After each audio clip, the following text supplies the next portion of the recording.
Hello everyone, আসসালামু আলাইকুম। Welcome to my Facebook page and YouTube channel. তো আশা করি আপনারা সকলে অনেক অনেক ভালো আছেন। আমিও আলহামদুলিল্লাহ আপনাদের দোয়া ও ভালোবাসা আল্লাহর রহমতে অনেক ভালো আছি। তো বরাবরের মতো আজকে চলে আসলাম নতুন একটা ব্লগে। আজকের ব্লগটা রাইড শেয়ারের জন্য না। প্রতিদিন তো রাইড শেয়ারের ভিডিও দিয়ে আপনারা হয়তো বোরিং হয়ে গেছেন যে আসলে প্রতিদিন রাইড শেয়ারের ভিডিও হয়তো বা আরও অন্য কিছু ইউনিক টাইপের কিছু দেয়া। তো আজকে বেসিক্যালি আমি ঢাকা থেকে আমার উত্তরবঙ্গে কুড়িগ্রাম জেলা নাগেশ্বরী থানায় যাচ্ছি তো বাইকে করে। তো বাইকের মানে আমার সঙ্গে বাইক এবং আমার সঙ্গে আমার ওয়াইফ এবং আমার দুই ছেলে, দুইজনেই আছে। তো আসলে আপনার ঢাকা থেকে উত্তরবঙ্গে যাওয়ার মনে করেন ধরেন দুইটা ওয়ে আছে। একটা হয় আপনার দেখা যায় যে ময়মনসিংহ হয়ে আপনার একদম জামালপুর হয়ে একদম রৌমারি গিয়ে ওঠা লাগে, রৌমারি বা আপনার রাজীবপুর এই দিক দিয়ে মনে করেন যাওয়া লাগে। হ্যাঁ, তো নৌকা পথে ওইটা। আর একটা ওয়ে হচ্ছে আপনার একদম মেন রাস্তা দিয়ে যাওয়া। তো আপনার চাইলে যে কোনো একটা মানে ব্যবহার করতে পারেন, যে কোনো একটা রাস্তা। তো আমি অনেক ওই রাস্তা দিয়েও গেছিলাম, প্লাস এইটা দিয়েও গেছিলাম। তো বলা চলে যে আমি সবচেয়ে ভালো মনে করছিলাম যে এই রাস্তাটাই, যে আপনার একদম হাইওয়ে বগুড়া রংপুর একদম হাইওয়ে দিয়ে যাওয়া। এইটা আমার কাছে ভালো লাগছে, কারণ কেননা এটাতে কোনো প্যারা নাই। আর ওইখানে যাবেন 1 ঘন্টা, মনে করেন ধরেন আপনার যদি নৌকা 19-20-5 মিনিট 10 মিনিটের জন্য নৌকা হয়ে যায়, তো দেখা যায় নৌকা মিস করা লাগে। এটা হচ্ছে আরেক ঝামেলা। হ্যাঁ, তবে ওই দিকের জামালপুরের রাস্তাটা খুব ভালো, নিরিবিলি, মনে করেন কোনো নাই। তবে ওই দিক দিয়ে যাওয়া একটু মনে করেন ঘোরা হয় এবং খরচটাও একটু বেশি হয়ে যায়। তো সেক্ষেত্রে আমি এইখানে কালকে বাইকে দেখতে পাচ্ছেন ফুল তেল আমি উঠায় নিছি। তো মোটামুটিভাবে এইখান থেকে সাভারগ্যান্ডা থেকে আমি যাচ্ছি বাসায়। তো সাভারগ্যান্ডা থেকে মোটামুটি এভাবে যাইতে আপনার কিলোমিটার হবে 350 কিলোমিটার, হয়তো বা 1 কিলোমিটার আগাবাছা হবে, কারণ রাস্তা দেখা যায় অনেক সময় একটু শর্টকাট এইরকম হয়। তো যাই হোক 250 কিলোমিটার, আপনি 350 কিলোমিটার আজকে রাইড করব।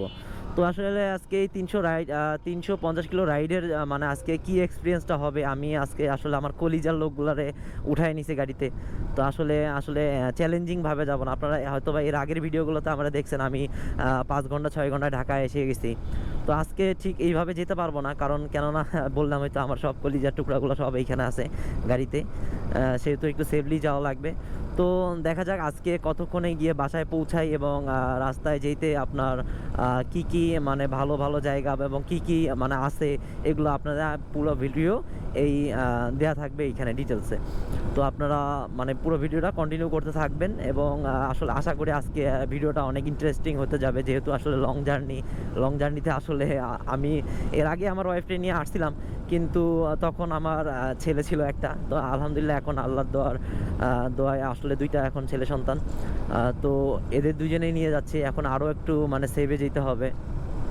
এর আগের বার আমি জামালপুর দিয়ে আসছিলাম, কিন্তু ওই সময় আমার কাছে ক্যামেরা না থাকায় আমি ভিডিওগুলো করতে পারি নাই। সেই দিন খুব অনেক ভোগান্তি ভোগাতে হয়েছে আমার, কারণ রাস্তাঘাট বৃষ্টি প্রচণ্ড খারাপ ছিল সেদিন।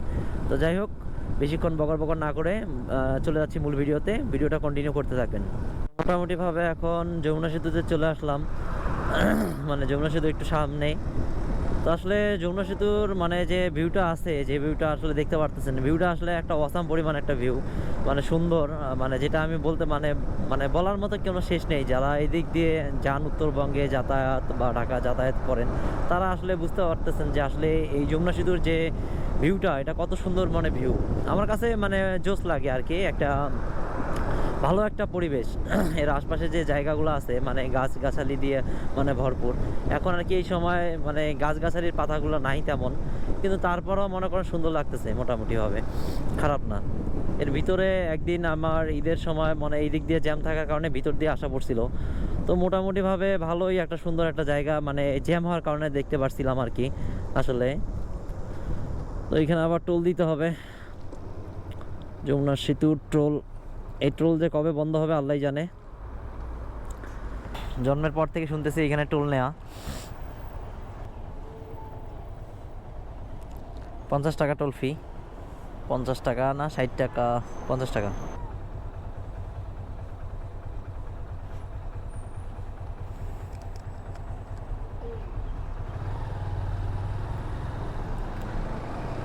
তো আসলে আপনার সাভার থেকে মোটামুটি আমার যমুনায় আসতে মোটামুটি সময় লাগলো 2.5 ঘন্টা। 8টার এই দিক বের হয়েছিলাম, কিন্তু আসলে অনেক লেট আর কি হয়েছে। এইখানে আমি মোটামুটিভাবে 1 ঘন্টা 20 মিনিটের মধ্যে এখানে চলে আসি অবশ্য। কিন্তু এবার আসলে ফ্যামিলি থাকার কারণে আসলে এত জোরে বাইক টানতে পারতেছি না। আসলে খুব আস্তে আস্তে আস্তে আস্তে আস্তে আস্তে খুব সুন্দর একটা ইউনিক একটা মানে জায়গার প্লেসটা, পার্ক আর কি বলে এটা, যমুনা পার্ক আছে ওই সাইডে আর কি। তো খুব সুন্দর আর কি জায়গাটা লাগে আর কি। তো অবশেষে যমুনায় উঠে পড়লাম। যমুনা নতুন সেতুটা যেটা হচ্ছে সেটা ওই সাইড দিয়ে হচ্ছে, যমুনা সেতুটা নতুনটা দেখা যাচ্ছে হয়তো বা। যমুনার পানি একদম প্রায় শুকায় গেছে, মানে যেটা আসলে মানে দেখতে পাচ্ছি যে আসলে প্রায় পানি শুকিয়ে গেছে। এই দিক দিয়ে গাছালা শ্যাওলা যেগুলো আছে সেগুলো উঠে গেছে আর কি, গাছগাছালি এগুলো বালুর উপরেই। এই যমুনা সেতুতে মনে করেন এক সময় মনে করেন যাতায়াতের সময় কত না ভাবতাম যে আসলে এখান দিয়ে যদি একটা বাইক নিয়ে যেতে পারতাম কতই না সুন্দর হইতো। আসলে বাবার সঙ্গে যখন আব্বা যখন অফিসে মানে অফিসে ছিল তার ঢাকায়, দেন আমরা মানে গ্রামের বাসা থেকে ঢাকায় দিকে আসতাম। তো আসলে প্রায় ভাবতাম যে আসলে এই যমুনা সেতু দিয়ে যদি একদিন মানে আসলে বাইক দিয়ে যেতে পারতাম কত সুন্দর হইতো। তা আসলে আল্লাহ স্বপ্ন পূরণ করছে অনেক অনেক দিন পর। আসলে আল্লাহর কাছে যেটা চাওয়া যায় আর কি আসলে সেটা পাওয়া যায়, কিন্তু হয়তো বা কিছু মানে কিছু জিনিস আছে সেটা সঙ্গে সঙ্গে দিয়ে দেয়, আবার কিছু কিছু জিনিস আছে সেটা অনেক পরে হলেও দিয়ে দেয়। তবে আল্লাহর কাছে যেটা ভালো মনে হয় সেটাই করেন আল্লাহ তাআলা। তো যাই হোক, সুন্দর ওয়াও একটা ভিউ। আরে গাড়ি আবার কোন দিকে যায়, কি সমাচার, কেমনে কি? তো যারা আসলে মানে ঢাকা থেকে উত্তরবঙ্গ মানে রংপুর, কুড়িগ্রাম, আপনার নাগেশ্বরী, ভুরুঙ্গামারী এইদিকে যারা আসবেন, মানে তাদের মনে করেন মানে আমি বলবো যে কুড়িগ্রাম, বিশেষ করে কুড়িগ্রাম আর নাগেশ্বরী, ভুরুঙ্গামারী, তারা এই দিক দিয়ে আসাটাই বেটার হবে। কারণ এই যে ফাঁকা রাস্তা, মনে করেন টোটালি ফাঁকা রাস্তা, কোনো জ্যামজট নাই, সুন্দরভাবে আসতে পারতেছেন আপনার। যাওয়া আসা তেমনটা কোনো প্রবলেম নাই। খুব কম সময়ের মধ্যে আসলে আমি আজকে আশা করি যে 7 ঘন্টার মধ্যে ইনশাল্লাহ আমি পৌঁছাতে পারবো। অলরেডি মনে হয় 100 কিলোর কাছাকাছি আর কি পার করে ফেললাম। তো দেখা যাক বাকি আরও যে 230 কিলো বা 40 কিলোমিটার মতো আছে, দেখি বাকিটুক সময়টুকু আর কি কতক্ষণ সময় লাগে। আশা করা যায় 2.5 ঘন্টা, যেহেতু আমার 100 কিলোমিটার মতো লাগছে। তো বাকি আরও ধরেন 2.5 2 কত হবে, 5 ঘন্টা, তার মানে আমার দেখা যায় 2-3টার মধ্যে আর কি আসলে পৌঁছায় যাবো আর কি ইনশাল্লাহ। দেখা যায়। তো প্রচণ্ড ঘুম ধরছে, তো ঘুমের মধ্যে আসলে বাইক চালাইতে ইচ্ছা করতেছে না। তো ভাবলাম যে টঙের দোকানে বসে একটু চা কফি খাওয়ার পর রওনা দিয়ে দেবো, যেহেতু পকেটে বেশি টাকা নাই। কম বাজেটের মধ্যে চা নাস্তা করে এখান থেকে রওনা দিয়ে দেবো। কারণ ঘুমান্ত অবস্থায় বাচ্চা কাচ্চারা নিয়ে বাইকে কখনোই ড্রাইভ করব না। তো এখানে কিছুক্ষণ বিশ্রাম নেওয়ার পর তারপর আমার কলিজাদেরকে নিয়ে এখান থেকে রওনা দেব। তো ছোটো বাচ্চাটারও ঘুমায় পড়ছে, তারও কিছু বলতে পারছি না। কিছুক্ষণ বিরতি দেওয়ার পর আর কি আবার বাইকে উঠলাম। তো এখন আবার বাসার দিকে মানে আবার মুভ করে আবার যাচ্ছি আর কি। তো এখনও অনেক দূর বাকি আছে, কেবল আছি আমরা শেরপুরে। শেরপুর থেকে এখনও অনেক দূর আমাদের মনে করেন গ্রামের পথ, প্রায় 250 কিলোমিটার এরকম হবে আর কি। 250 কিলোমিটার না, তবে 220 এরকম হবে আর কি। তো জানি না আজকে আসলে মানে কয়টার দিকে গিয়ে বাসায় পৌঁছাবো। আসলে এমন একটা অবস্থায় আছি, মানে ছেলে মানে 2 ছেলে,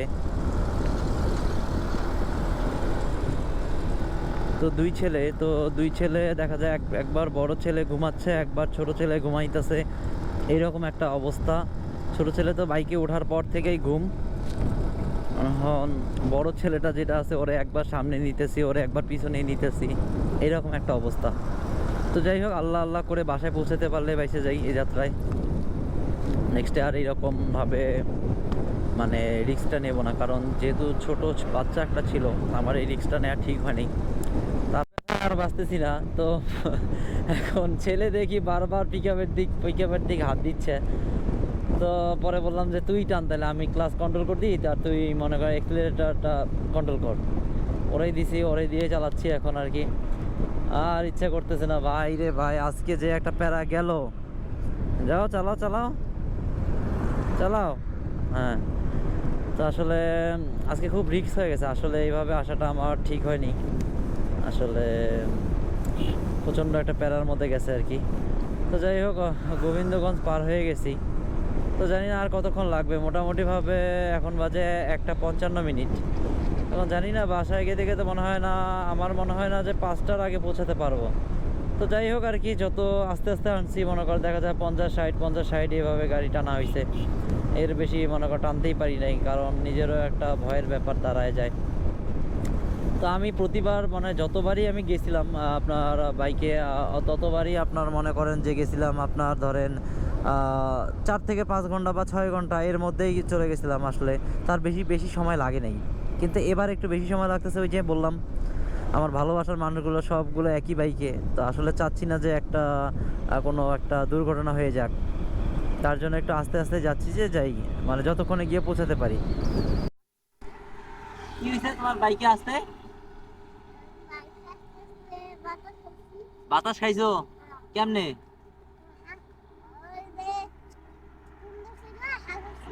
কেমনে কেমনে জোরে বলো। হ্যাঁ। হ্যাঁ, কেমনে হা মেলছো? এমনি হা করে কি খাইছো? বাতাস খাইছো এমনি হা করে?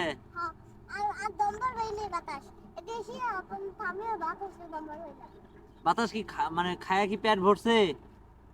হ্যাঁ, পেট ভরে নাই।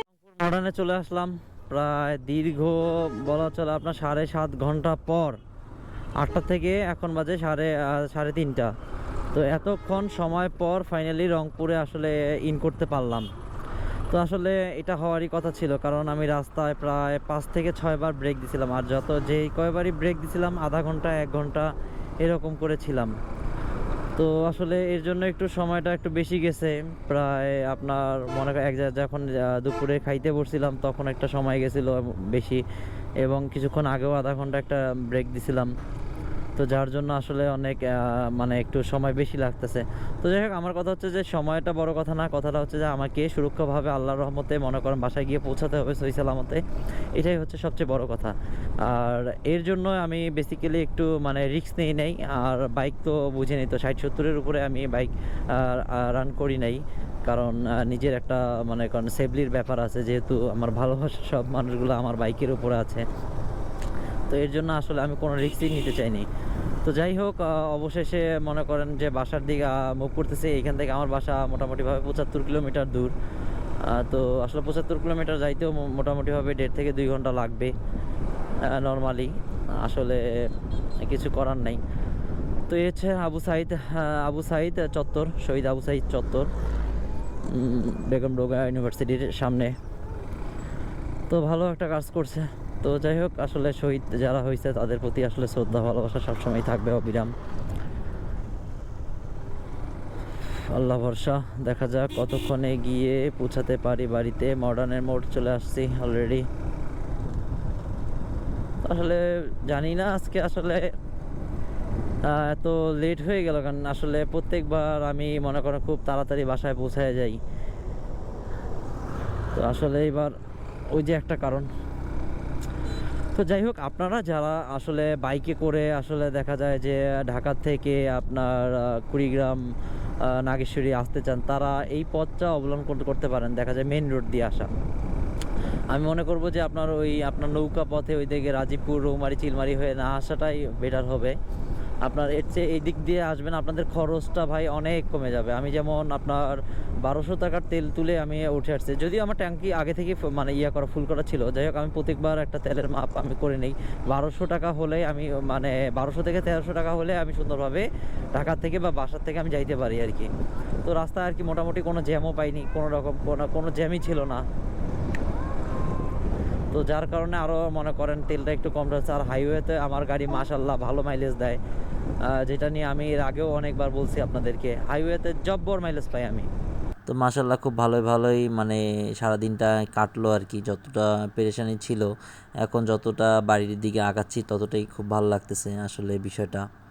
খুব মাশাল্লাহ খুব ভালো লাগতেছে। তো এই যে আমাদের সেই তিস্তা ব্রিজ, তো এটা আসলে রংপুর তিস্তা ব্রিজ আর কি। তো খুব সুন্দর একটা জায়গা। এখানে আসলে কিছু কিছু জায়গা আছে, খুব ভালো একটা পার্ক আছে। আপনারা চাইলে এসে এই পার্কটা ঘুরে দেখতেও পারেন। খুব সুন্দর একটা জায়গা, আমার কাছে যথেষ্ট পরিমাণ এটা ভালো লাগে। আমি প্রায় এখানে আসলে যখন একাই আসি তখন এই জায়গাটায় অনেক সময় ব্রেক দেই।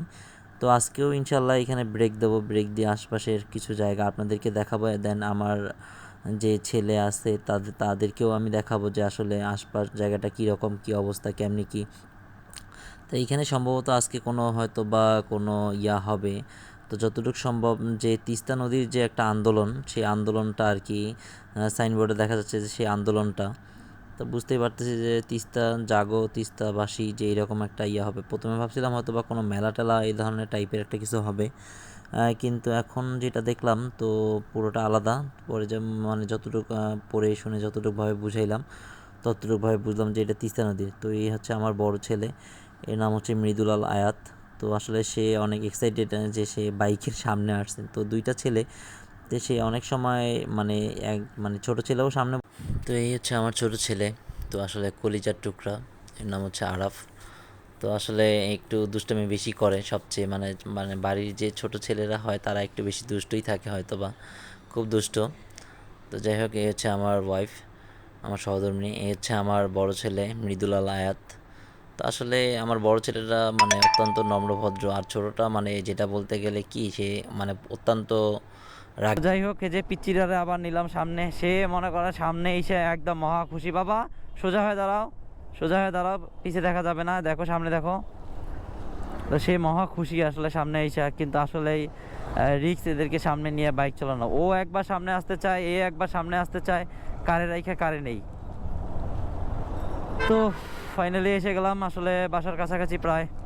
আসলে বাড়ির এইদিকে আসলে আর কি মোটামুটি মনে হয় গ্রামের দিকে একটা টান চলে আসে আর কি। রংপুর পার হইলেই গ্রামের দিকে একটা টান চলে আসে। এইদিকে যে একটা বাতাস, একটা স্নিগ্ধতা, যেটা বলে আপনাদেরকে বুঝাতে পারবো না। এটা প্রত্যেকটা মানুষেরই এইরকম হবে আমার মনে হয়, যে আসলে গ্রামের যে একটা মায়া আছে সে মায়াটা অবশ্যই কাজ করবে। হ্যাঁ, কারণ গ্রামের মায়াটা কার নাই, প্রত্যেকটা ব্যক্তিরই আছে। তো আসলে আমারও ঠিক ওই তাই, এই একই ব্যাপারটা। আসলে মনটা আসলে আসলে খুব আজকে উড়াধুরা লাগতেছে। যদিও আসলে শরীরটা খুব টায়ার্ড, কিন্তু তারপরও আসলে শরীরটা খুব ভালো লাগতেছে। আব্বু হাত নামায় ফেলো বাবা। আসলে এদেরকে সামনে নিয়ে বাইক চালানো খুব টাফ ব্যাপার। যে রোডটা আছে এটা এখান থেকে মোটামুটিভাবে কুড়িগ্রাম 11 কিলোমিটার। আসলে এই রাস্তাটা মানে আপনি যখন মানে বন্যার সময় আসবেন, এত সুন্দর ভিউ হয়, যেটা অমায়িক পরিমাণে একটা ভিউ হয় এখানে। এখানে বলার মতো না যে রাস্তাটা। আমি এর আগের ভিডিওটাতেও আমি এই রাস্তাটা নিয়ে রিভিউ দিছিলাম যে আসলে রাস্তাটা কীরকম। মানে রাস্তার ধারে থাকে পানি, আর আপনার এই সাইডে হচ্ছে রেল লাইনের রাস্তাটা। হ্যাঁ, সুন্দর একটা বটগাছ আছে একটা সামনে আর কি। খুব সুন্দর লাগে ভাই। মনে করেন একদম মনে করেন দেখা যায় যে বৃষ্টির সময় বা একটু ইয়ার সময়, তখন মনে করেন খুব সুন্দর লাগে রাস্তাটা, যেটা আসলে বলার মতো না। খুব সুন্দর একটা রাস্তা। ধলা ব্রিজে আসলাম। এখান থেকে আমাদের বাসা মোটামুটিভাবে আপনার 19, এইদিকে হচ্ছে 3, প্রায় 21 কিলোমিটার দূরত্ব এখান থেকে মোটামুটিভাবে। তো 21 কিলোমিটার যাইতে বেশিক্ষণ সময় লাগবে না আসলে, মোটামুটিভাবে 40 মিনিটের মতো সময় লাগবে। তো দেখা যাক আজকের কি অবস্থা। ধল্লার পানিও শুকায় গেছে মোটামুটিভাবে। এখানে আবার ড্রেজার বসানো হয়েছে, আবার নতুন করে মানে খনন করা হচ্ছে। আসলে নদী আর কি যারে বলে যে নদী মরে যাওয়া একটা অবস্থা এরকম, মানে পানি নাই বলতে বলা চলে। যেখানে আসলে আগে অল টাইম পানি ছিল, সেই জায়গাটায় এখন পানি নাই, কি একটা অবস্থা। তো যাই হোক, অবশেষে গ্রামের দিক আসতে পারতেছি, আসলে পারছি আলহামদুলিল্লাহ। আল্লাহ মানে খুব ভালোভাবে পৌঁছাইতে পারছি আল্লাহর রহমতে। সেতে ঢুকে পড়লাম। তো আসলে বেশিক্ষণ সময় লাগে নাই, প্রায় 27 মিনিটের মতো লাগছে আর কি। ফাইনালি আসলে ঢাকা থেকে চলে আসলাম গ্রামের বাড়িতে। তো দেখা যাক, আসলে আজকে মোটামুটিভাবে আসতে লাগলো 9.5 ঘন্টা। আসসালামু আলাইকুম ভাইও, কত যান?